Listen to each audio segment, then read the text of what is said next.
to talk about the importance of environment and sustainability, as a function, as a career option for young people. Okay. Why is it important? Right. As I mentioned before, all businesses produce some form of waste, in different type of waste, whether it's hazardous or non-hazardous. Okay. Now in CIC, I am whenever I share this with people, I want to make one thing very, very clear, is that we don't deal with municipal or domestic type of waste like plastic and whatever. Not for now, because we have a lot more to handle than just the domestic. Whilst it's actually a very, very critical and important part, the government is actually doing it, I would say, reasonably well. Our focus are mainly on the hazardous waste, which is tied to the like, for example, I can name 6 different categories. One is the hydrocarbon type of waste, things like waste oil, sludge, wax, foam, you name it. Those are the things that tie to hydrocarbon waste.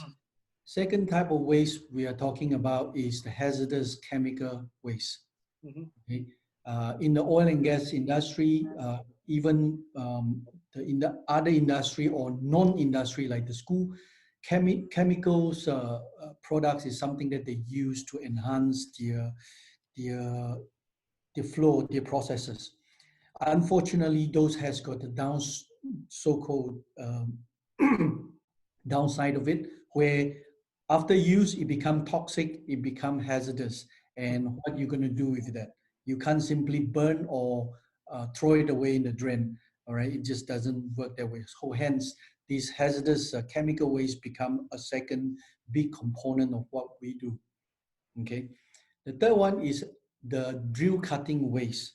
Okay, in the oil and gas industry, where drilling activity is is quite common, where when you drill, you need a lot of mud. Okay, there are different type of muds. Okay, namely the synthetic oil-based mud, and the water-based mud. Depending on what kind of depth and what type of applications, these are the type of waste. After you drill, those mud need to be recovered and then treat and dispose. Okay. The fourth one is effluent water, like what I mentioned earlier. Is a produced water where after you use those water, those are, has a lot of either chemical and train or dirty or all that sort of things, so all these impurity substance in there. So the ability to treat those water and so-called repurpose that into industrial grade water is paramount. Because whilst Brunei, we are not like the desert, we still have plenty of rainfall, but having said that, clean water, on the other hand, is very scarce. Okay, that requires a lot of process and a lot of effort to make sure that it is actually suitable for industrial use. I'm not talking about drinking water, not like that or whatever, but those that you can actually reintroduce into the pipeline, reintroduce to the systems that they can run without eroding or corroding the inner wall of the pipelines or the equipment. So those are the fourth type. The fifth type is the newest one, where because of the international and regional movement on the Mercury, there was this convention or regulations that newly came into force. Its name is called Minamata Convention. It was driven by the United Nations Environmental Protections Unit. And I think worldwide, around the world, I think we have about in excess of 200 countries that have already signed up to it. So that movement aims to ban the use of mercury completely in X number of years. Now, things like fluorescence, like things like thermometer and all that sort of thing, may still have a little bit of that mercury, and they're trying to so-called wipe up the whole entire mercury because it is just so toxic, right? Can you explain a little bit about mercury? Why is it toxic? For those people like me who have zero understanding about chemicals. All right. Now, mercury, well, is actually, you know, in its original form is called mercury sulfide. Okay, it's a brownish color kind of things. But after, and mercury, there are different types. There's elemental mercury. There's other type of synthetic mercury and so forth.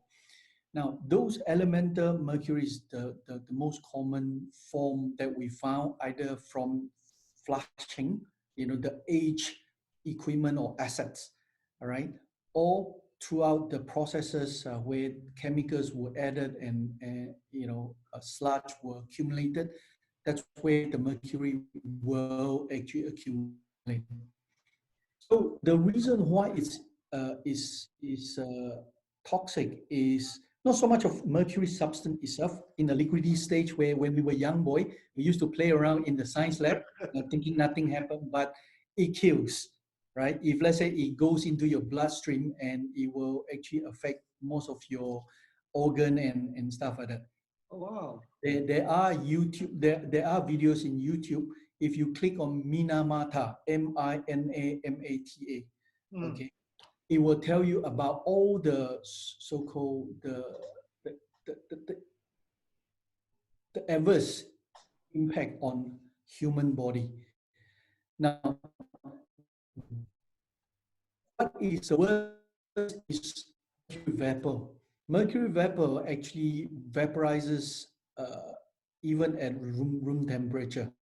Okay, when you inhale, okay, it won't actually affect you right now, but it becomes something like a long-term kind of illness, which by the times when you detect, it will be much too late.